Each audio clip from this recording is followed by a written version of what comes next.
김성환의 시사야.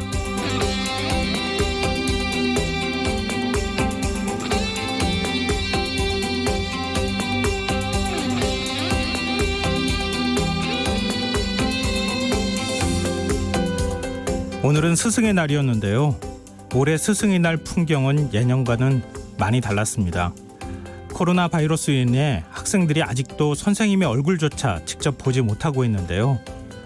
그럼에도 불구하고 많은 학생들이 영상을 통해서나마 스승에게 감사의 마음을 전했다고 하니 마음 한켠이 뭉클하면서 또 한편으로는 안타까운 마음이 듭니다.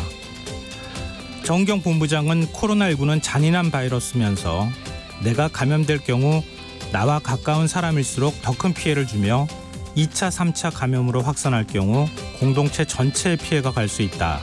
이런 이야기를 했는데요. 어쩌면 모두에게 잔인했을 스승의 날, 우리가 지금 해야 할 일은 무엇인지 꼭 되돌아봤으면 합니다.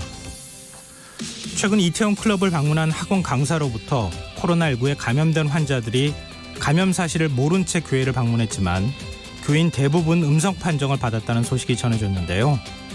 마스크 착용, 거리 두기 같은 생활 속 방역 수칙만 철저히 지킨다면 나와 내 주변 사람들을 지킬 수 있다는 점 잊지 말았으면 합니다. 시사평론가 김성환입니다. 통합당과 한국당이 조속한 합당을 합의했지만 합당 시기를 두고 여러 해석이 나오고 있습니다. 이런 가운데 민주당 당권 경쟁도 본격화되고 있는데요. 잠시 후 공동정치구역에서 자세히 분석해보겠습니다. 더 깊이 있게 들여다보는 인터뷰 시간에는 이태원 클럽발 3차 감염이 속출하는 상황에서 어떤 대책이 필요한지 전문가와 이야기 나눠보겠습니다. 김성환의 시사에는 청취자 여러분의 참여를 기다립니다. 방송 내용과 관련해 의견이 있으신 분들은 문자 보내주십시오. 당첨된 분들께는 모바일 상품권 보내드릴 텐데요. 참여하실 번호는 샵9730이고요. 짧은 문자는 50원, 긴 문자는 100원의 이용료가 부과됩니다. 콩 게시판을 통해서도 무료로 참여하실 수 있고요. KBS 일라디오 유튜브 채널을 통해서도 실시간으로 시청 참여하실 수 있습니다. KBS 일라디오 김성환의 시사야. 그럼 지금 시작하겠습니다.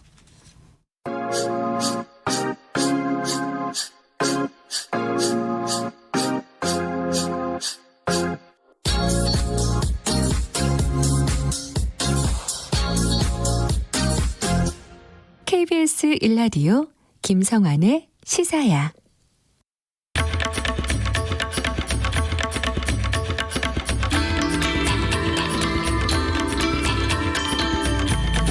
공동정치구역. 함께하는 정치, 타협하는 정치, 상생하는 정치를 하기 위한 해법을 고민해보는 시간입니다. 시사야 금요정치토론 공동정치구역. 함께하실 두 분 패널 모시겠습니다. 동국대 정치외교학과 박명호 교수 모셨습니다. 안녕하세요. 안녕하세요. 용인대 통일대학원장인 최창렬 교수 자리하셨습니다. 안녕하세요. 네, 안녕하세요. 네. 정치 이슈 들어가기 전에 지금 코로나19 상황 때문에 갑자기 이태원발 코로나 확산세가 좀 나타나면서 많은 분들이 걱정하고 계시는데 두 분도 요즘에 좀 사회적 거리두기 많이 하고 계시죠? 원래 뭐 정부 규칙을 잘 따라왔죠. 연휴 때도 나가지도 않았고. 네. 근데 이태원에서 우리 그 젊은이들이 뭐 그런 일이 있어가지고 이제 걱정이 많이 됩니다, 사실은. 근데 스승의 날인데 혹시 제자들이 연락을 하거나 그런 연락은 왔습니다. 연락은 왔는데 연락 왔었나요? 네, 학교는 가지 않았습니다. 박명호 교수님께서는 어떠셨어요? 요새 스승의 날이라는 게 네. 의미를 뭐 예전 같은 의미로 잡기는 좀 어려운 상황이고요. 또 뭐 코로나 시국이니까 더더구나 접촉 자체가 좀 어려운 상황이고 그 대학도 아마 이번 주 다음 주에 일부 비대면 강의에서 네. 대면 강의로 좀 전환이 조금씩 되고 있는데 그 이태원 건 때문에 좀 부담을 좀 느끼고 있는 편이죠. 혹시 제가 대학 다니던 시절에는요, 이 대학도 교수님께 뭐 선물 안 사가지고 가면 교수님들이 많이 삐치셨거든요. 지금도 혹시 그렇습니까? 어느 시절에 대학을 다녔는지 안 그런가요? 옛날에 보면 제가 옛날에 강의 처음 시작할 때는 네. 수업할 때 항상 이 교탁에 뭔가 음료수가 있었다고요. 아, 예, 맞아요. 언제부턴가 그게 사라지더라고요. 아, 그 그래요? 김영란법 이전에도. 근데 그걸 이제 많이 달라졌구나 이런 생각이 듭니다. 아니요, 제가 뭐 말씀드린 건 뭐 뇌물성으로 갖다 드린다는 의미가 물론이죠. 아니었고요. 저도 마찬가지. 교수님께 학생들 이렇게 돈을 조금씩 모아가지고 십시일반으로 모아서 뭐라도 하나 이렇게 사드리는 문화가 좀 있었는데 요즘은 그런 문화도 좀 없어진 것 같아요. 일부는 있죠. 있어요. 식사도 같이 하는 경우도 있고 뭐 그런 경우 학교마다 다르고 또 학과마다 다르니까. 예. 이 교수님은 많이 받으시는군요. 아니 뭐 그런 건 따로 말씀드리겠습니다. 네, 정치 이슈로 이제 들어가야겠습니다. 이 통합당과 비례위성정당인 미래한국당이 조속한 시일 내 합당을 추진하기로 했는데요. 이 해석이 좀 다른 것 같습니다. 지금 주호영 원내대표하고 원유철 그 한국당 대표는 조속한 시일 내라고 얘기는 하긴 했는데 이 조속한 시일 내가 도대체 언제까지를 말하는 거냐. 이거를 두고 뭐 주호영 원내대표 같은 경우에는 그래도 20대 국회 임기 내에는 해야 되지 않겠느냐 이렇게 말하는데 원유철 대표의 경우에는 명시적으로 얘기를 안 하고 있어요. 이게 어떤 의미가 담겨 있다고 볼 수 있을까요? 박문희 교수님 어느 분께서 말씀해 주실래요? 제가 말씀드릴게요. 네. 원유철 대표 임기가 지금 5월 말까지 돼 있거든요. 네, 맞습니다. 이게 원래 이제 미래한국당을 창당할 때 한성규 대표였잖아요. 네. 그때는 당연히 이제 통합당과 한국당이 통합하기로 지금도 이제 미래통합당에서는 당연히 통합하는 걸로 의결을 한 상태예요. 네. 그래서 당대표 임기도 자연스럽게 5월 말, 그러니까 5월 29일까지가 20대 국회 임기 말이니까 임기 만료가 되는 날이니까. 네. 근데 지금 임기를 연장하겠다는 움직임이 있단 말이죠. 미래한국당 내. 네. 그 얘기는 바꿔 말하면은 5월 말까지 통합을 안 할 수 있다라는 그러한 이제 생각이 있으니까 임기 연장 얘기가 나오는 거 아니겠어요. 그 임기 연장을 찬성했다는 겁니다. 네. 임기를 연장하려면 당원 상황이기 때문에 또 전당대회를 열어야 돼요. 미래한국당이. 네, 그렇죠. 그럴 때 바로 이제 이 과연 통합이 되는 거냐. 통합이라는 게 뭐 사실상 합당을 얘기하는 건데 합당이 되는 것이냐 이런 이제 논란이 나오는 거죠. 그러나 이 통합 또는 합당은 비례정당과 위성정당에 대한 비판이 많이 있었습니다만 네. 아무튼 간에 선거는 끝났고 거기서 국회의원을 19명이나 배출했어요. 더불어시민당도 17명을 배출했고 네. 비례 전문 정당들인데 이른바. 근데 다 통합을 하지 않고 또다시 다른 형태로 간다. 이건 좀 문제가 있는 것이고 또 하나 문제가 합당도 이제 흡수 통합이 있고 당대당 통합이 있단 말이죠. 그러니까 예. 이제 만약에 개별 원내 교섭단체로는 안 가더라도 당대당 통합을 생각하는 게 아니냐 이런 생각을 할 수가 있죠. 그래서 일단 5월 말까지는 당대당 통합이 안 된다면 흡수 통합은 쉬우니까 네. 당대당 통합을 하기 위해서 임기를 연장하려는 것이 아니냐 이런 얘기도 지금 있는 겁니다. 현실적으로. 네. 근데 민주당은 뭐 더불어시민당을 흡수 통합을 했잖아요. 근데 당대당 통합을 한다는 얘기는 뭔가 조건을 내세운다 이런 그렇죠. 얘기도 해석할 수 있어서 지금 이거 어떻게 봐야 됩니까, 박문희 교수님? 이제 한쪽은 흡수 통합으로 이제 마무리를 했고요. 네. 뭐 여기도 뭐 사실은 뭐 자잘한 그 뭐 다툼 정도가 있을 수는 있겠지만 대세를 거스르기는 좀 어렵지 않겠나 생각은 되는데 미래통합당이나 미래한국당이나 총선 패배 이후에 연장선상에서 보면 아마 이런 모습을 보여준다는 것이 자체 이렇게 크게 어색하게 보이지는 않을 거예요. 그 연장선상에서 사람들이 볼 건데 네. 일단 민주당과 시민당이 절차를 통해서 정리한 건 대단히 잘한 일이고 네. 사실 꼼수를 마무리를 한 거죠. 근데 그렇죠. 꼼수가 계속 결자에 꼼수로 한 이어질 거죠. 수 있는 네. 것이었는데 먼저 한 게 아마 이 미래그룹 쪽에도 좀 부담이 되지 않았을까 생각이 되고요. 아마 둘이 같이 한 꼼수는 이제 오늘 어제 지급된 정치자금을 국고보조금을 받는 것까지는 같이 이제 정치적으로 사실상 묵인된 서로 간의 합의가 아닌가 생각이 네. 되는데 미래그룹의 경우에는 이제 한쪽은 좀 적극적이고 소극적이고 주호영 원내대표의 말이 맞는 거죠. 이거 어차피 총선 전에도 약속을 했던 상황이기도 하고 네. 이건 이제 약속을 지키는 게 맞고요. 여기서 좀 더 이제 뭐 임기가 연장이 되고 또 그게 뭐 만약에 21대 국회 이후로까지 넘어가게 되면 여러 가지 복잡다단한 정치적인 문제를 그 별로 중요하지 않은 문제일 텐데 상당히 그 뭐랄까 계기를 줄 가능성이 높아요.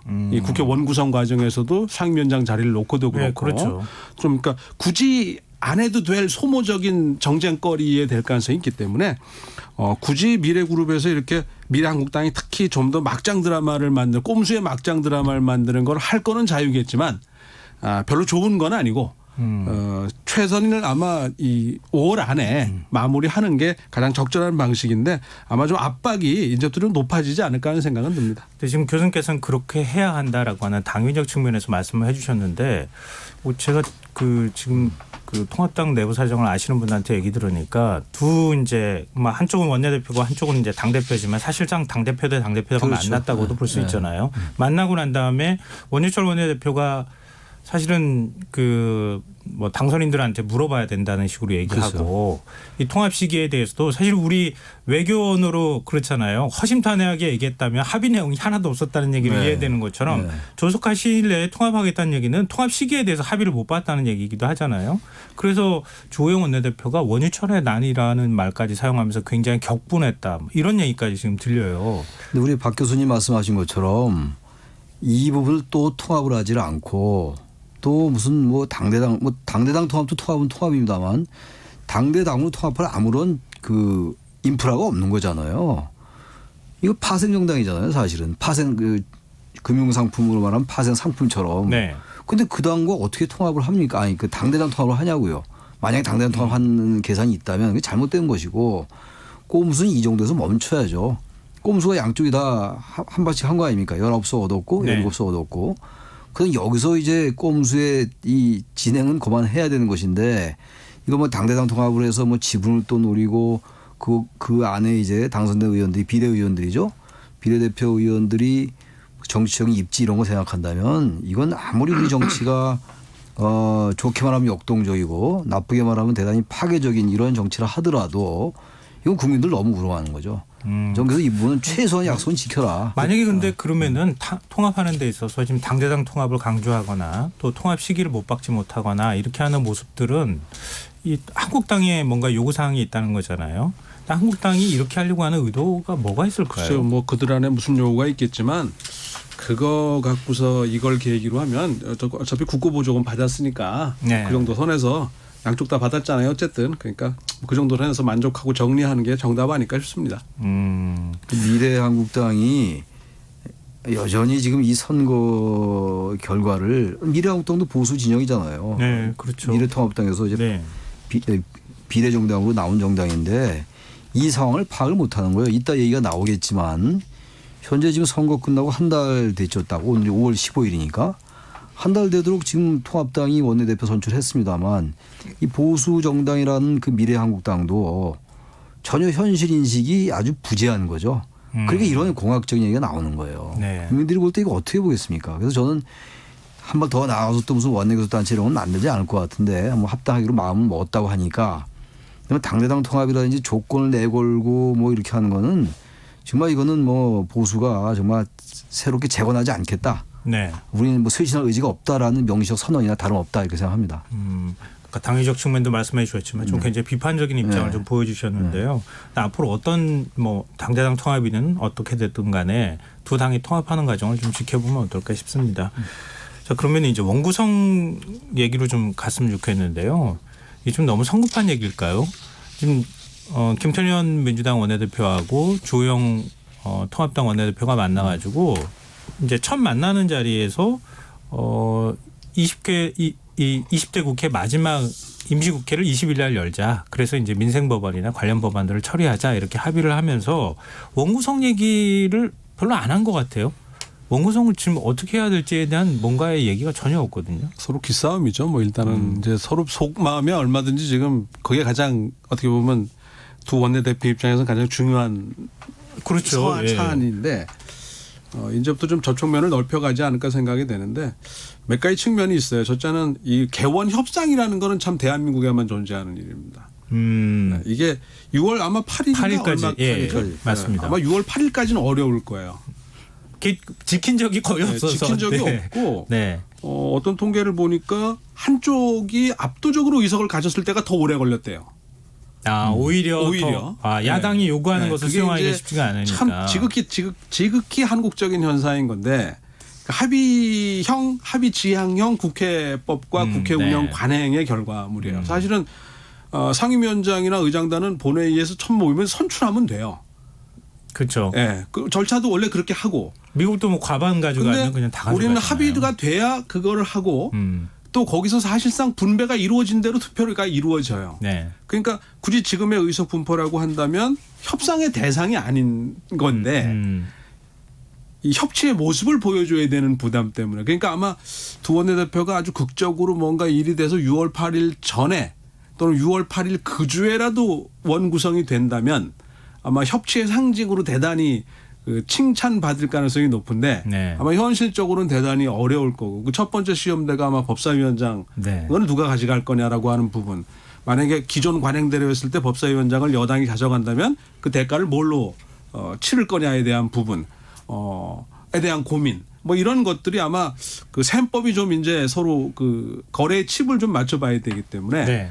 그런 면에서 보면 의외로 빨리 끝날 수도 있겠지만 여태까지의 관행과 어떤 관례를 돌이켜 보면 상당히 시간을 끌 수는 있을 텐데 시간을 끌 가능성이 높은데 문제는 압박이 네. 여야 특히 여권에 대한 압박이 이전보다는 좀 강할 거고 그런 면에서 뭔가를 하여튼 정치적 모양새를 보여줘야 된다는 부담을 어떻게 현실적으로 해결해낼 수 있을지가 관건 아닐까 싶어요. 네. 최청희 그 교수님. 원내 이 구성을 많은 사람들이 얘기를 하더라고요. 이걸 어떻게 선거법에 더 확실하게 명기를 해야 될 것 같아요. 지금 9월 1일이면 정기국회 자동으로 열리잖아요. 네. 그리고 이제 그 예산법에 따라 가지고 국회법도 있지만 12월 2일까지는 자동으로 부의되고 이제 통과되는 거 예산 그렇게 바꿨단 말이에요. 국회 선진화법에 그런 식으로 뭔가 바꿔야 될 것 같아요. 아까 말씀처럼 이게 우리나라는 여야 합의로 해야 된다라는 이런 어떤 관행 같은 거, 네. 정책인 약속 이런 게 존재하고 있단 말이죠. 이러다 보니까 꼭 이 원구성뿐만이 아니라 다른 것도 다 합의로 하잖아요. 그러니까 원래 이제 합의로 하는 게 정치 발전이거든요.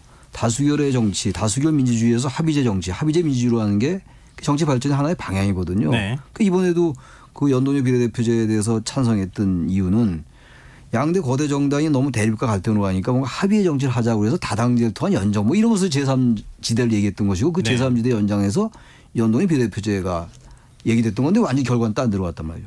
우리 정치가 합의의 정치를 지향하는 것 같지만 사실은 그런 합의의 정치 의미가 없는 거죠. 그러니까 지금 개원 협상 같은 경우도 김태년 원내대표가 표결로 가겠다 국회법에 나온 대로 그런 얘기를 하는 거라면 사실 그렇게 되기 어렵죠. 네, 그러니까 표결로 가면은 부담스럽죠. 여당이 지금 입장에서. 180석, 177석인가요? 177석 얻더니 과거에 안 하던 관행을 네. 뭐 국회법에 핑계를 대고 드디어 거대 권력을 휘두르기 시작했다. 이런 비판이 분명히 따라오기 때문에 그렇게 못할 거예요. 그러나 어쨌든 간에 이번에 주호영 원내대표도 정치를 발휘해가지고 많은 기대들을 걸고 있잖아요. 두 원내대표에 대해서 합리적이고 뭐 이제 온화하다 뭐 개파색이었다 이런 것 때문에. 네. 그래서 뭔가 이번에는 합의를 할 수밖에 없을 겁니다. 그래서 의석수 대충 나와 있기 때문에 분명하면 되는데 문제지 이 비례정당들의 또 자기 몫을 주장할 수 있어요. 합당을 했지만 네. 한 정당 합당했는데 이제 이 당이 아직 합당이 안 될 때 그래서 미래한국당과 통합당의 합당이 늦어지면 이게 같이 연결되어 있는 거죠. 네. 합당이 딱 돼야지 그 이제 배분도 될 수가 있는 건데 합당이 안 되면 일단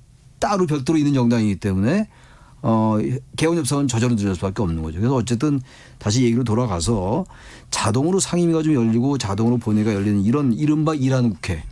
뭐 일하는 국회법을 만든다고 꼭 일하는 건 아닐 거예요. 국회 선진화법 만들었는데 국회 선진화가 안 됐잖아요. 그런 거나 마찬가지로 꼭 되는 건 아니겠습니다만 최소한도 계속 합의라는 어떤 그런 대의 명분 때문에 일을 전혀 하지 않는 이건 어떻게든 고쳐야 되겠다. 제도를 통해서 이런 생각이 듭니다. 근데 지금 이제 과거 관행으로 보면 지금 뭐 사실 180석이라는 게 거의 초유의 의석이기 때문에 뭐 비교할 대상은 없지만 과반 이상의 의석을 가져가는 정당이 한 16개, 18개 상임위 중에서 그리고 2개 정도 법사위하고 예결위를 야당한테 주는 관행이 있었다고 볼 수 있는데 이번에는 180석이란 말이에요. 그럼 과연 두 개를 다 그냥 주는 관행을 지킬 거냐. 민주당이 그 아마 결정하기는 어려울 텐데 이게 지금 국회뿐만 아니라 앞으로 우리 국회를 위해서도 이건 바뀔 수도 있거든요. 네. 뭐 지금의 의석 그렇죠. 분포라는 게 다음 선거 때 뭐 2004년에 152석이 2008년에 81석으로 절반으로 줄어든 적도 있기 때문에 그 다이내믹성은 얼마든지 시간이 짧아질 수 있어요. 근데 문제는 이게 이제 서로 여야가 번갈아 갈 수 있는 건데 따라서 이게 지금 아마 서로 고민을 좀 해야 되지 않나 싶어요. 그러니까 지금 결론을 못 내릴 텐데 네. 책임 국회를 할 건지 협치 국회를 할 건지를 결정을 해야 돼요. 이게 지금 둘 사이에서 자꾸 왔다 갔다 하는 거 아닌가 싶어. 네. 그러니까 김태년 원내대표의 말처럼 표결 원칙은 맞아요. 그 책임 국회 하면 되는 거고 그걸 야당이 받아들이면 돼요. 지금 우석분포는 정치적으로 그걸 받아들이도록 강제한 거기 때문에 네. 그걸 이달 이유가 별로 없어요. 다음에 자기들이 의석 많이 얻어서 그대로 하면 될 일이니까. 따라서 민주당이 그걸 선택을 하고 그걸 분명히 하면 되지 않나. 근데 지금 어렵다고요, 그게. 예, 그렇죠. 그래 못할 부담스럽죠. 거라고요. 예. 그럼 이제 지금 우리 최 교수님 말씀처럼 당장에 그런 얘기가 나오는데 그 말에 대한 반론은 책임지고 하겠다. 라고 하는 건데 그거 정말 그럼 야당 어렵죠. 입장에서 당신 마음대로 하시오 이렇게 어렵죠. 나오면 어떡하겠습니까? 그럼 온전한 책임지겠다는 건데 네. 사실 협치를 하게 되면 책임이 3분의 1이든 3분의 2든 책임을 나눈다는 거거든요. 네. 근데 그게 온전한 책임을 지는 거기 때문에 난 선택을 먼저 해야 된다고 생각하고 원구성 협상이라는 말 자체도 우습지만 우리의 그동안의 어떤 그 뭐 흐름에서 보면 여태까지 해오던 일이니까 하긴 하는데 이번에는 좀 우리 국회가 그런 걸 선택할 때가 되지 않았나. 그래서 일하는 국회라는 말도 사실 처음 나온 얘기도 아니에요. 맨날 일하는 국회 한다 했어요 여태까지. 근데 한 번도 된 적이 없어. 그게 전부 합의와 이게 협의에 따른 결과물로 의사 일정까지도 만들어야 되는 상황이기 때문에 네. 그게 되지 않는 한은 200대 100석이 된다 하더라도 안 되는 일이거든요. 그러니까 그 부분에 대한 근본적인 고민이 돼야 되는데 그거 할 시간도 없을 거고 아마 그거 하려 하지도 않을 거예요. 그러니까 결국은 이제 거래의 그 대상을 네. 얼마나 이제 서로 만족시킬 수 있느냐를 가지고 물린 논의를 좀 해야죠. 그래서 어느 정도 뭐 좋게 얘기하면 협치고 네. 나쁘게 얘기하면 타협을 해야지. 근데 뭐 김태년 원내대표의 경우에는 거래의 기술을 발휘해야 되는 상황이 놓였는데 지금 법사위에서 체계 자꾸 심사하는 문제 이거는 어떻게 보십니까 두 분은? 그래서 지금 법사위의 이제 기능이 그 체계를 이제 보고 전체적인 법률 체계에 맞는가 이걸 보는 거잖아요. 네. 자꾸가 맞는 건지 용어나 단어 이런 것들이 네. 법률 용어로 맞는 건지 이런 걸 보는 거란 말이에요. 그리고 또 하나 이제 법제사법위원회 소관 상임이니까 그것도 뭐 이제 저기 사법부, 검찰 이런 걸 또 이제 소관 그렇죠. 부처로 두고 있단 말이죠. 네. 그러니까 지금 다른 기능을 하나 더 갖고 있는 거죠. 다른 상임위들보다. 체계와 자꾸심사라는 이 기능이 있는데 이 체계와 자꾸심사 이 자체는 아무나 할 게 없어요. 여전히. 물론 과거 이제 국회에 그런 이제 인적 자원도 드물고 이럴 때 생긴 거라고 하지만 여전히 지금도 뭐 체계나 자꾸심사는 필요하겠죠. 국회 다른 기능들이 있다 하더라도요. 네. 사무처에. 그건 좋은데 체계나 자꾸심사를 명분으로 해가지고 법사위에서 법안을 지연시키니까 네. 그 내용까지 이제 간섭을 하게 되니까 다른 소관 상임위에서 나온 상임위에서 다 건데 처리한 의결이 된 거를. 건데 네. 여야 간에. 근데 그걸 법사위에서 딱 막아버리는 이른바 뭐 언론 표현을 보면 게이트 키퍼라는 거 아니에요. 문을 막고 있다 이거 뭐 아닙니까? 상원이라고도 얘기하고 상원으로 그러잖아요. 얘기하는 거 아니에요. 네. 골키퍼다 이거 골키퍼. 못 들어가게. 법안이 본회의에 못 넘어가게 막아버리는 거란 말이죠. 그러니까 이건 반드시 시정이 돼야 되겠죠. 어느 정당이 나중에 집권을 하더라도 이건 마찬가지거든요. 그래서 이번에 어쨌든 이 법사위에 대한 지적이 굉장히 많아요 지금. 네. 이 부분 어떻게든 넘겨야 될 것 같고. 근데 자꾸나 체계 심사를 완전히 폐지할 거냐. 지금 이제 김태년 원내대표는 폐지하자고 얘기하는데 네. 그 자체가 문제된 건 아니고 그 자체를 딴 데 악용하니까 문제가 됐던 거란 말이에요. 그런 문제 하나 있고 또 하나 문제가 이제 법사위원장을 그 야당이 주는 관행을 유지할 것인지가 이제 관건이에요. 여기서 이제 두 원내대표의 이제 정치력이 시금석이 될 것 같아요. 이게 네. 이제 하나의 시험대에 오르는 건데 이것도 아까 같은 맥락에서 여당 원내대표가 이거 굳이 야당한테 줄 필요 없다. 과거에 이제 자신들이 집권할 때 줬다는 거 아닙니까? 이제 17대 총선 네, 때. 네. 그때 이걸 꺼내면서 원래로 되돌리겠다라고 할 말도 없지만 그렇게 되면 바로 이제 절제된 권력이 아니다라고 비판할 수 있어요. 그러니까 그 부분도 조금 이제 정치적 기술을 발휘할 필요가 있기 때문에 그러면 이제 야당이 여전히 그대로 준다 하더라도 법사위원장 그러면 법안을 막는 걸 어떻게 제도화할 것인가. 그 법안을 발목을 잡는 것을 막는 것을 어떻게 제도할 것인가를 논의할 필요가 있겠죠. 그래서 그거를 여당 입장에서 받아줄 수 있는 안을 야당이 제시한다면 야당에게 법사위원장을 주고 이래서 뭔가 윈윈할 수밖에 없어요. 이거 완전히 다 갖고 간다. 미국처럼 승자 독식은 그건 우리 현실에서 맞지가 않아요. 현실적으로. 당위적으로 맞을지 모르지만. 네. 책임 국회가 사실은 대통령제에서는 맞을 수 있는데 네. 원칙적으로. 근데 우리 현실에서는 여태까지 한 번도 안 해봤던 일이고 설사 그럴 수 있는 지금 민주당처럼 힘과 명분을 다 갖고 있어도 네. 그렇게 하면 오히려 그 비판의 대상이 되는 좀 역설적인 상황이거든요. 그러니까 만약에 법사위의 체계나 자꾸심사권이 폐지가 된다면 야당이 굳이 가지려 하지 않을 수도 있어요. 이게 이것 때문에 일종의 비토 포인트로 야당이 마지막으로 쓸 수 있는 그 하나의 계기였기 때문인데 네네. 지금 그게 없어진다 그러면 굳이 이거를 뭐 하든 안 하든 큰 차이가 없다라고 생각할 수 있지 않겠나 싶은데 결국 이제 그 거래의 그 조건들을 이제 내놓을 조건들이 있을 거고 그 안에서 그들끼리만 그 얘기하고 공감할 수 있는 조건들이 있을 거거든요. 그러니까 우리가 국회의원 안 해봤기 때문에 네. 그분들이 필요한 게 있을 거란 말이에요. 근데 그건 다 대놓고 얘기하기는 좀 곤란한 게 있을 거니까 그건 거래를 해야죠. 그러니까 그걸 우리는 이제 밖에서 협치라고 또 칭찬을 해드려야 되겠지. 그 예를 들면 과거 관행처럼 법사위하고 예결위를 야당 몫으로 주겠다. 대신에 체계 작고 심사 없앴다. 그 정도도 없애자. 하나의 뭐 이렇게 하나의 방법일 이제 수 대안이 될 수도 뭐 그렇게 있겠고. 된다면 뭐 네. 상당히 거기다가 훌륭한 뭐 타협이 될 수 있죠. 다른 뭐 실질적인 이해에 도움될 수 있는 위원장 위원회 네. 같은 경우를 뭐 아니면 또 얼마든지 드러나지 않고 할 수 있는 방법도 많을 거라고요. 네. 제가 볼 때 이제 집권당도 청와대 눈치를 너무 안 보면 그게 가능해요. 그러니까 원내대표가 정말 자기가 권한을 가지고 네. 원내대표를 뽑은 사람들은 국회의원들이잖아요. 원내대표가 대표 못지 않거든요. 유권자들이 국회의원들이니까 네. 과거 원내 총무는 임명을 했던 것이니까 지금의 원내대표는 비교도 안 될 정도 낮았어요. 그렇죠. 예. 근데 원내대표가 청와대로부터 독립해서 완전한 권한을 갖고 야당 원내대표도 마찬가지예요. 국회의원들로에게 위임받았기 때문에 둘이 그런 것들 대체의 그 당내 의원들의 어떤 그 합의를 바탕으로 해가지고 한다면 지금 박 교수님 말씀하신 거 충분히 해낼 수 있어요. 그리고 법사위원장 누가 갔는데 그들에게 그렇게 큰 차이가 안 나요, 사실은. 그래서 무슨 크게 잘 된 것도 없고 크게 못된 것도 없어요. 그런 의식을 갖는다면요, 원내대표들이 해낼 수 있습니다, 사실 이거는. 네. 그러니까 원내대표 개인들의 그 인식에도 굉장히 중요한 차이가 있어요. 그래서 기대해 보는 거죠, 이번에는. 네. 민주당이 책임 국회냐 협치 국회냐에 대한 근본적인 고민을 지금 결론을 낼 필요는 없는데 네. 우리 정치의 보다 장기적인 차원에서 보면 양쪽 다 사실 고민해야 될 부분이에요. 계속 이런 상태로 국회를 둔다는 거는 네. 누구에게도 사실 도움이 안 됩니다. 그 안에 있는 그분들이 국회의원 하는 동안은 개인과 가문의 영광을 채우는 데는 도움이 될지 모르겠지만 전체 공동체에는 결코 도움될 일이 아니라는 거죠. 따라서 같은 맥락에서 보면 이 정당 집단주의도 어느 정도 조절이 좀 필요한 단계에 와 있어요. 이게 여당이 이제 이 몫에서는 더 그 역할을 할 수밖에 없는데 네, 그렇죠. 그 청와대 출장소가 되면 안 되는 거예요. 네네. 180명이 그 180명이 각각의 개별적인 헌법 기관인데 네. 근데 그 헌법기관으로서의 역할과 조직원으로서의 정당에 들어가 있는 역할이 조화가 돼야 되는 거고 이게 상충됐을 때 어떤 거 하나를 최종적으로 선택해야 된다라면 네. 개인과 양심과 자신의 그 뭐에 따라서 선택을 해야 되죠. 이제 그런 책임을 그들에게 묻는 거거든요.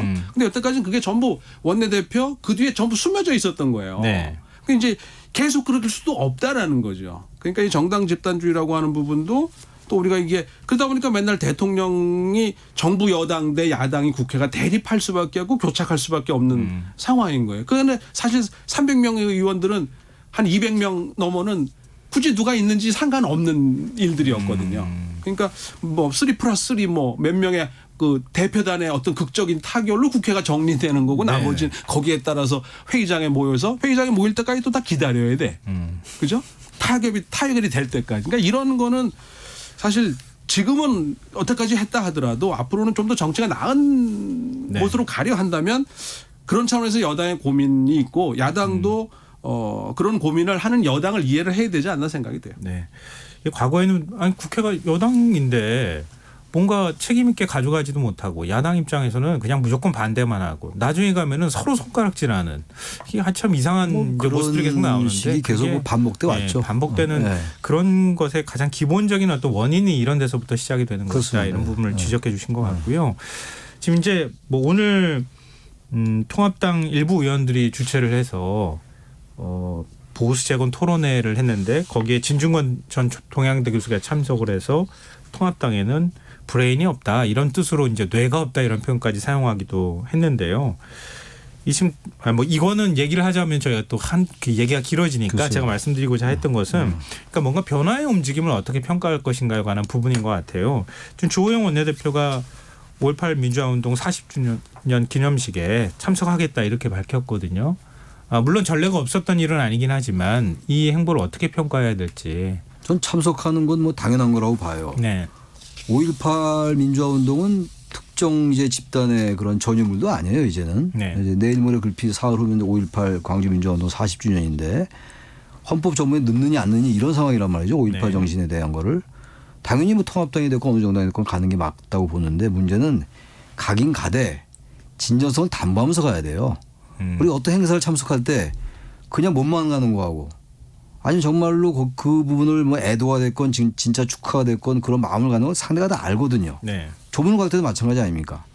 일반 또 축하하는 행사도 그렇고.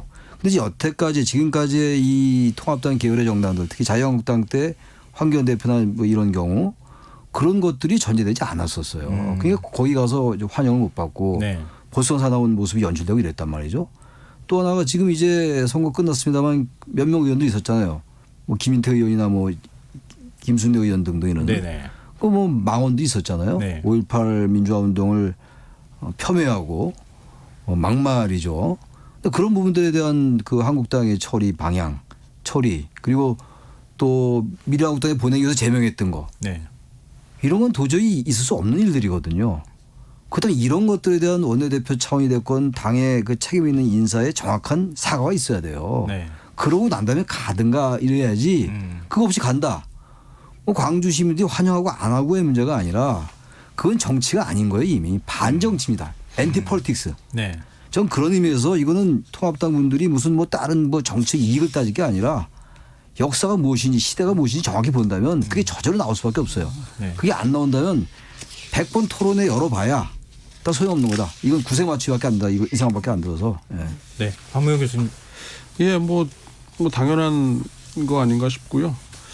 일단 지금 뭐 주 대표가 개인사로 약간의 공백이 좀 있었기 때문에 네. 어찌됐든 새 원내대표 선출로 지금 많이 잊혀져 있잖아요. 지금 뭐가 쟁점인지도 모르게끔 통합당은 지금 뭐 그 뭐랄까요, 좀 개점 휴업 상태 아니었나 생각이 되는데 뭔가 좀 중심을 잡아줄 때가 되지 않았나 생각이 됩니다. 뭐 사실은 이제 뭐 이 막말이라고 표현되는 세월호 막말, 뭐 5.18 그렇죠. 막말, 뭐 이런 것들 이제 그 과거에 그런 거에 발목 잡혀서 사실 이번 총선도 굉장히 큰 영향을 그럼요. 미쳤다고도 볼 수 있잖아요.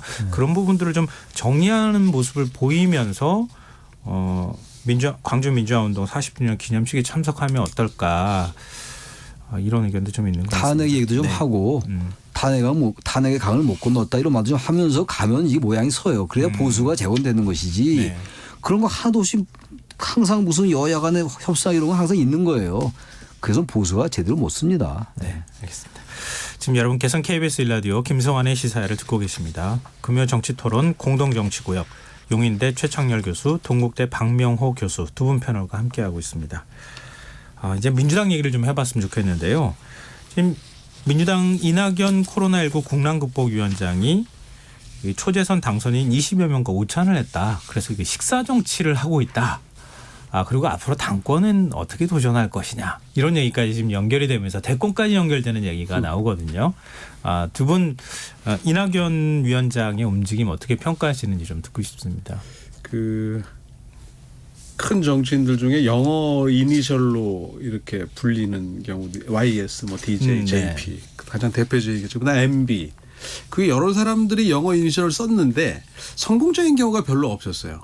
근데 NY라고 쓰시더라고요, 이분은. 지난번에 한번 썼다가 너무 어색하다 이렇게 근데- 평가가 나왔었어요. 그랬었나요? 근데 예. 저는 모르겠어요. 전 개인적인 뉴욕 타임인 줄 알았어요. 오히려 그래서 더 좀 뭐랄까요, 그 MB나 또는 그 이후에 그 삼김 같은 급까지는 아직 아니겠런지 모르겠지만 네. 가능성이 좀 있어 보인다라는 느낌이 좀 개인적으로 들었었어요. 네. 또 아마 지금 이낙연 그 당선인의 입장에서는 최대의 고민은 전당대회에 참여할지 여부가 아마 가장 그렇겠죠. 큰 고민거리거든요. 네. 그러니까 그런 차원에서 이러저러한 이유로 아마 의견을 주변에 수렴해야 될 거고 결국 지금 뭐 어제 오늘 나온 그 차기 대선 후보 지지도 조사에서도 보면 네. 압도적인 그 1위 아닙니까? 네. 물론 이분 지지도보다도 훨씬 2배 이상 가까이는 2배 가까이는 모름 무응답이긴 하지만 이름을 밝힌 사람들 중에서는 가장 높은 수치이기 때문에 어쨌든 세가 좀 모일 수 있는 계기는 충분히 지금 확보한 상황이라고 보여지면 결론을 내야 되겠죠. 지금 이게 가느냐 마느냐에 따른 정치적 어떻게 보면 유불리 문제가 있고 본인이 생각한 시간표에 따른 여러 가지 고민의 요소들이 있을 거기 때문에 네. 일단 첫 번째 단추가 전대에 갈 거냐 말 거냐를 결정하는 것이라고 한다면 그런 물밑 움직임 중에 하나가 이번에 드러나는 거 아닌가 싶습니다. 네. 최창렬 교수님. 그 이낙연 지금 위원장 아직은 국회의원이 안 됐으니까 네. 제일 가능성이 높은데 대선이 2년 남았어요. 물론 이제 전당대회하고 이제 후보 정해지는 것까지 치면 2년이 안 남았지만 네. 너무 길어요. 지금 2년이 상황이 뭐 어떻게 될지 모르는데 여권의 대체로 지금 뭐 대선 주자 군들은 대충 거론되는 거 아닙니까? 가장 유리하죠. 네. 지지율이 높고 또 총리도 했고 또 전남지사도 했고 뭐 3선 4선 의원이 됐고 말이죠. 가장 유리한데 이제 여당 내에 이제 다른 주자들도 있단 말이에요. 이재명 도지사가 지금 2위더라고요. 네. 2위로 나왔는데 이제 이재명 도지사 같은 경우는 경기도지사는 판결을 앞두고 있으니까 최종 대법원 판결을 네. 앞두고 있으니까 거기에 따라 어떻게 될지 모르겠고 이재명 지사 같은 경우도 이제 상황이 어떻게 될지 알 수 없어요. 판결이 이제 여기 무죄가 완전히 확정되면 이런 네. 게 있고 또 이낙연 위원장 같은 경우는 당에서 상당한 이제 주목을 하고 있는 거예요. 제가 볼 때 전당대회로 갈 것 같아요. 당 대표에 출마할 것 같은 느낌이 좀 들어요. 네. 이번에 뭐 이 오찬 정치 아니 뭐 식사 정치라고 얘기하는데 네. 여기서 많은 이제 그런 의견이 나왔고 물론 당권 대권 분리 규정 때문에 이제 굳이 대표라면 상처가 많이 날 거 아니냐 뭐 이런 얘기도 있습니다만 정치인들은 부단히 도전하는 수밖에 없거든요. 좀 그러면서 볼 때 당 대표에 도전하는 쪽으로 갈 가능성이 있다고 보는데 모르겠습니다. 그 내부에 뭐 여러 가지 이제 평가나 전망들이 있겠습니다. 이해찬 대표가 그 대선 경선룰 미리 다 정하자 이렇게 지금 얘기하고 있는 것도 그것과 무관하지 않아 보인다 이런 생각도 좀 들거든요. 그러니까 지금 대선 1년 전까지만 사실 당권 대권이 하나로 돼 있기 때문에 그렇죠. 1년 전까지만 만약에 당권을 잡고 있다고 하면 내년 3월쯤이면 당권을 내려놔야 되는 거죠. 상황이거든요. 그래서 이제 자꾸 그 7개월짜리 대표 아니냐 뭐 이런 이제 이런 네. 비판이라고 그래야 되나요? 좀 이제 어려움에 직면한 거죠. 좀 그러면은 얘기 나온 김에 황교안 대표 얘기 좀 한번 해볼까요? 황교안 대표는 종로에서 아예 털을 잡을 것 같은 생각이 들거든요. 황 대표는 집을 찾으러 다닌다고 돌아갈 수 하는 거 있다고 보니까. 봐요. 아 그러세요? 그 가능성이 있다고 보세요? 야권의 인물이 별로 없어요. 네. 그리고 이제 이번 선거에서 정말 존재감을 못 나타냈죠. 종로 선거에서. 네, 그렇죠. 그렇지만 우리 정치라는 게 또 그런 것들이 많이 잊혀지고 이러더라고요. 저는 황교안 대표가 나오는 게 옳다 그르다라는 차원을 말씀드린 게 아니고 현실적으로 황 전 대표가 대선 주자로서의 자기의 도전을 포기할 것 같지 않아 보여요. 그렇다면 지금 여러 가지 또 당내 사정이 어떻게 될지 모르는 것이고 또 홍준표 전 대표 등과의 어떤 관계 이런 걸 볼 때 유승민 전 대표도 마찬가지긴 합니다만 전 황교안 전 대표가 야권 내에서 보수 진영에서 뭔가 또 새로운 도전이나 새로운 자리매김 이런 것들을 부단하게 시도할 가능성이 있다고 일단은 봅니다. 박무영 교수님께서는 어떻게? 예, 그 갤럽 조사에 사실 오차범위 이하에 계신 분들은 언급 대상이 사실 아니어야 되는데 네. 의미 없는 거거든요. 황 전 대표 같은 경우 1% 나왔는데 그럼 1,000명 조사했다 그러면 한 10명쯤 된다는 이야기인데. 아니요. 그렇죠. 그렇죠. 예, 맞습니다. 예. 1,000명이 좀 넘나요? 아마 1,000명 대상했네요. 두 가지 측면이 있다고 생각해요. 그나마 긍정적인 측면으로 보면 탄핵 때의 총리로서 이번 선거에서 패한 수장의 자격으로 보면 탄핵을 털어버리는 탄핵에 대한 정책 평가를 이번 총선으로 마무리하는 효과가 황 전 대표에게 있을 수 있지 않냐라고 하는 부분이고 물론 이제 완벽하게 그게 정리됐냐라고 하는 거는 또 다른 이야기겠지만 적어도 한번 정치적으로 걸러지는 계기가 이번 총선이었다라고 하는 측면이 있고 네. 그러면서 보면 이제 좀 더 반대쪽으로 보면 이제 우리 최 교수님 말씀하신 것처럼 야권의 인재가 별로 없다라는 것 특히 22개월 정도 남은 대선을 두고 봤을 때 지금 여론조사상에 나타나지 않았던 사람이 어느 날 갑자기 나타나서 되겠느냐. 네. 이게 쉽지 않지 않겠네 현실적으로. 그러니까 노무현 대통령이 2000년 총선에서 패하고 나서 딱 2년 8개월 후에 대통령에 당선이 되는데 그 사이까지 엄청난 정치적 도전을 계속 해온 어떤 결과물이 있었던 거였거든요. 네. 선거에서는 패했지만 따라서 그런 면에서 보면 황 전 대표도 야권에서 그나마 고려할 수 있는 이것이 대선 후보까지는 모르겠지만 적어도 야권의 여러 작은 리더들 그룹 중에 한 포션을 차지할 수 있는 가능성이 있지 않나 그런 생각을 하죠. 여전히 가능성은 남아있다 이렇게 평가를 해주셨는데 잠시만요. 이게 지금 한국갤럽 저희 조사 결과 언급하셨기 때문에 제가 또 말씀을 드려야 돼가지고요. 이번 조사는 한국갤럽 자체 조사로 지난 12일부터 14일까지 사흘 동안 전국 만 18세 이상 남녀 1,000명을 대상으로 실시가 됐습니다. 휴대전화 RDD 무작위 추출과 전화조사원 인터뷰 방식으로 진행이 됐고요. 응답률은 14%, 표본 오차는 95% 신뢰 수준에서 플러스 마이너스 3.1%포인트입니다. 자세한 상황은 중앙선거 여론조사 심의위원회 홈페이지에서 확인하실 수 있습니다. 이제 거의 마무리할 시간이 됐는데요. 최창룡 교수님 마지막 짧게 말씀 듣고 마무리하도록 하겠습니다. 하셨으니까 얘기인데 네. 황 전 대표도 그렇고 야권 보수 진영의 주자들이 정말 제대로 된 경쟁을 하려면요. 네. 제가 유난히 딴 사람들보다 그 강조를 많이 하는 것 같은데 탄핵에 대해서 다시 정리해야 돼요. 탄핵에 대해서. 네. 선거에서 졌다고 정리되는 게 아니에요. 자신들의 입으로 그 얘기를 해야 되는 것이고 왜 보수가 잘못됐다는 걸 국민들 앞에 절절히 석고대절하고 반성하면 가능성이 있어요. 그렇지 않다면 설령 지금 10%가 나와도 가능성 없다. 네. 이 말씀 분명히 드리고 싶습니다. 네. 그리고 저희 이 코너 시작할 때요. 두 분 이제 스승의 날 얘기 네. 잠깐 했잖아요. 아시는 제자분들이 들으시나 봐요. 그래서 몇 분이 뭐 교수님 뭐 반갑습니다. 뭐 이런 문자 보내주셨습니다. 박명 교수님한테. 아니요. 교수님도 좋아. 예, 문자 왔습니다. 가족일 수도 있어요. 네. 오늘 늦은 시간까지 같이 함께해 주셔서 정말 고맙습니다. 공동정치구역 지금까지 동국대 정치외교학과 박명호 교수, 용인대 통일대학원장님 최창룡 교수 두 분과 함께했습니다. 오늘 고맙습니다. 네, 고맙습니다. 감사합니다.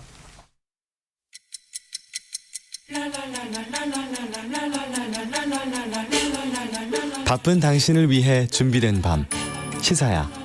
시사평론가 김성환과 함께합니다.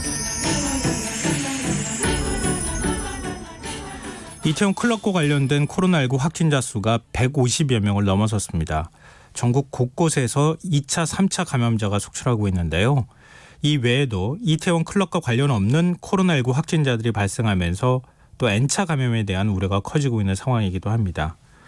오늘 이슈와 인물을 더 깊이 들여다보는 인터뷰 시간에는 전 질병관리본부 역학조사관인 신상엽 KMI 한국의학연구소 학술위원장과 이 문제에 대해서 얘기 나눠보도록 하겠습니다.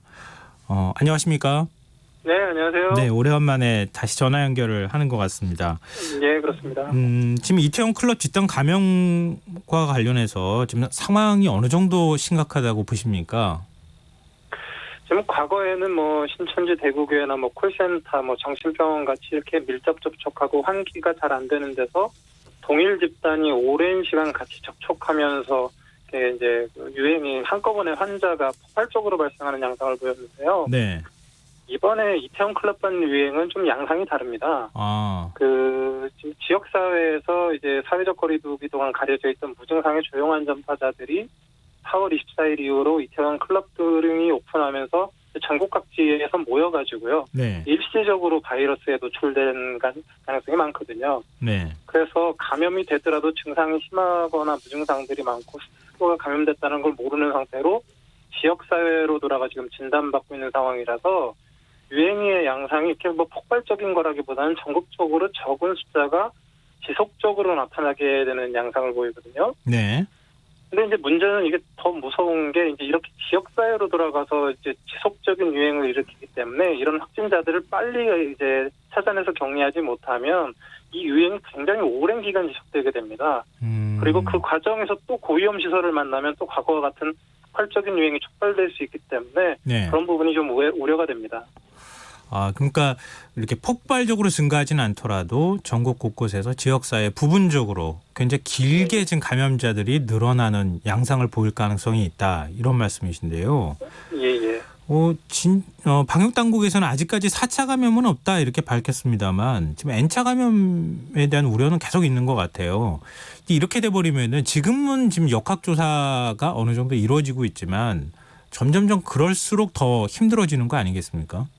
예, 맞습니다. 지금 뭐 코로나19 잠복기가 14일이라고 하지만 대부분 일주일 내 증상이 나타나고 감염 초기부터 바이러스가 배출이 이제 많기 때문에 네. 한 사람이 다른 사람에게 이렇게 감염시키는 그 세대기라고 하는데 그게 굉장히 빠릅니다.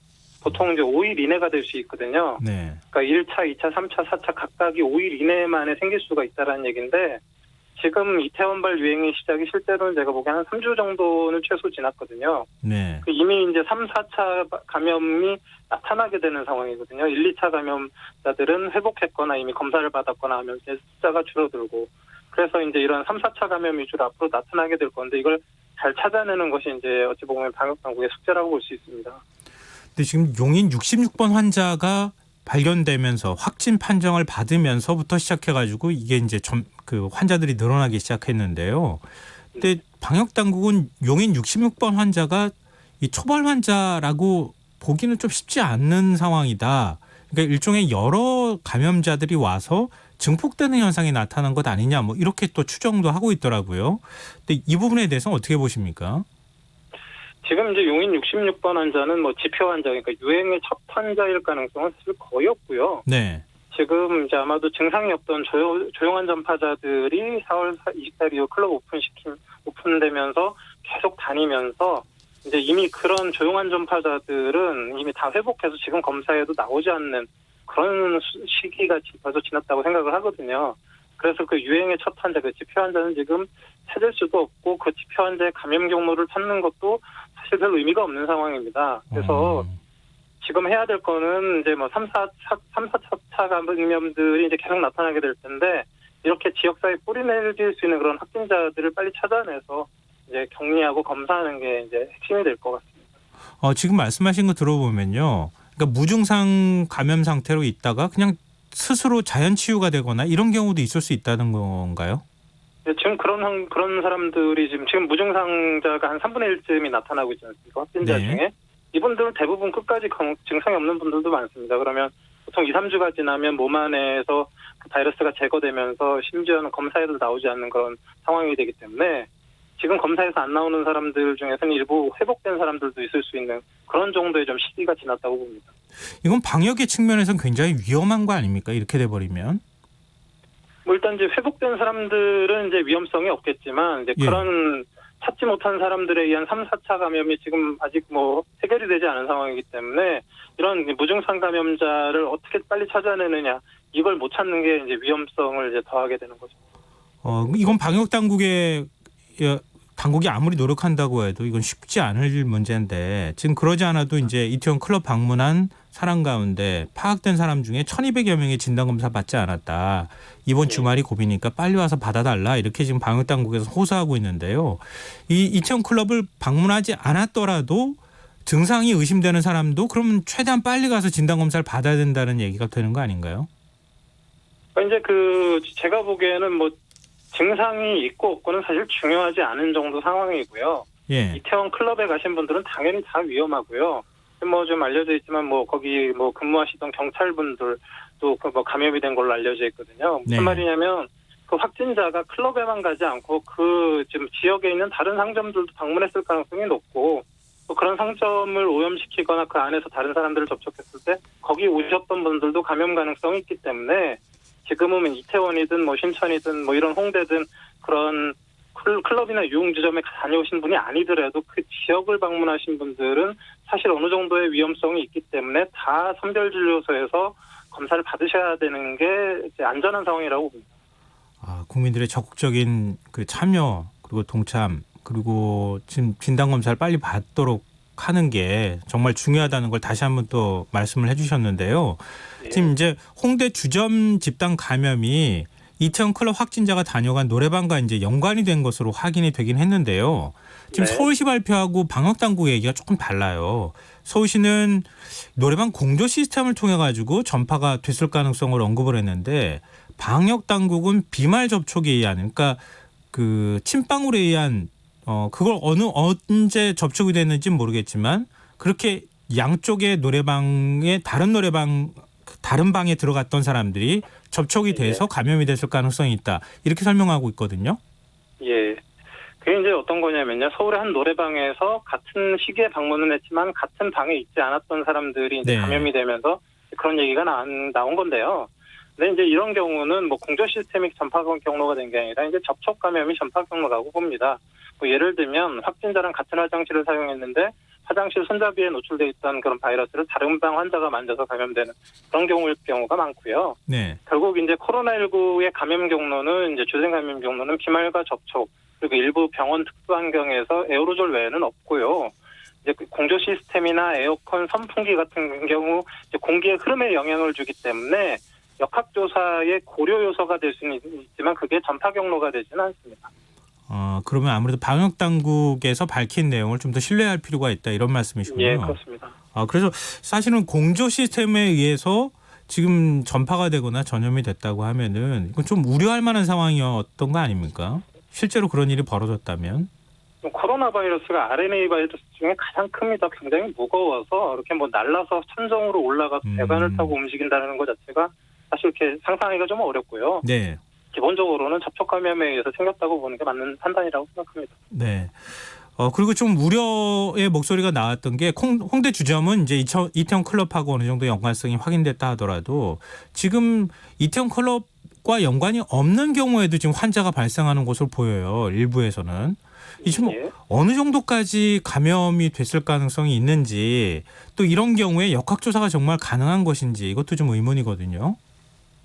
지금 아까 말씀드렸지만 뭐 지금 이번에 뭐 서울 관광경찰 때 뭐 지금 근무하시는 분이 감염됐는데 네. 지금 이제 뭐 지금 우리가 확인할 수 있는 거는 이제 클럽이라는 시설에 방문한 사람들 이런 건 연락처 확보가 가능하지만 그 길거리를 돌아다니거나 개별 상점에 다니신 분들을 저희가 그 방역 당국에서 확인할 수는 없지 않습니까? 네. 근데 말씀드렸지만 이 확진자는 계속 움직이는 사람이기 때문에 클럽도 갔다 다른 상점도 갔다 하기 때문에 사실 그 지역에 있는 분 다 방문하셨던 분들이 어느 정도의 위험성은 다 가지고 있습니다. 그래서 그런 지역을 다녀왔는데 증상이 있다 그러면 무조건 당연히 검사를 하셔야 되고요. 네. 그렇지 않더라도 증상이 없더라도 그 지역을 다녀오신 분들은 어느 정도 위험성을 고려하고 가능하다 그러면 검사를 받으시는 게 사실 안전한 그런 상황이라고 봅니다. 네.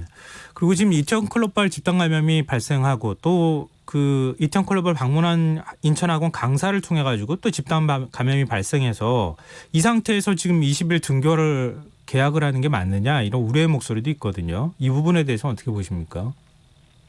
지금 어찌 보면 이제 그 학생들이 등교를 하기 위해서는 지금 뭐 일단 고3부터 시작을 할 건데 고3 학생들 사이에 확진자가 없다라는 게 전제가 되지 않는다면 사실 등교하기가 어렵지 않습니까? 네. 근데 지금 고3 학생들 중에 뭐 클럽을 갔을 수도 있고 뭐 형이나 누나 중에서 뭐 이제 갔다 와서 집에 있을 수도 있고 뭐 선생님들 학원 선생님들 중에서 이렇게 노출되는 경우도 있고 그래서 아직은 역학조사가 충분히 이루어지지 않고 있는 상황이기 때문에 방역 당국에서 지금 고3들이 등교해도 안전하다라고 결론을 내리기가 조금 어려운 좀 시기이긴 합니다. 그렇기 네. 때문에 이 이태원발 유행이 계속 확산이 돼서 그런 3차, 4차 감염들이 해결이 되지 않는다 그러면 결국 전체적인 전국적인 지역사회에 고3들이 다 위험에 어느 정도씩 노출이 되기 때문에 네. 결국 등교가 점점 더 늦춰지게 될 가능성도 있거든요. 네. 그래서 지금 가능하면 이런 다중이용 시설에 가는 분들은 학생들 좀 등교라도 좀 시키게 방역 수칙을 제대로 준수할 자신이 없으시다 그러면 애초에 유흥시설이나 이런 곳들은 좀 방문을 자제하셔야 되는 그런 상황으로 보입니다. 네. 알겠습니다. 늦은 시간까지 인터뷰 응해 주셔서 고맙습니다. 네, 고맙습니다. 네, 지금까지 전 질병관리본부 역학조사관인 신상엽 KMI 한국의학연구소 학술위원장과 함께했습니다. 김성환의 시사는 청취자 여러분의 참여를 늘 기다리고 있습니다. 많은 참여 좀 부탁드리겠습니다. KBS 라디오 김성환의 시사 1부 순서는 여기서 마무리하겠습니다. 전 11시 정각 2부에 다시 찾아오겠습니다.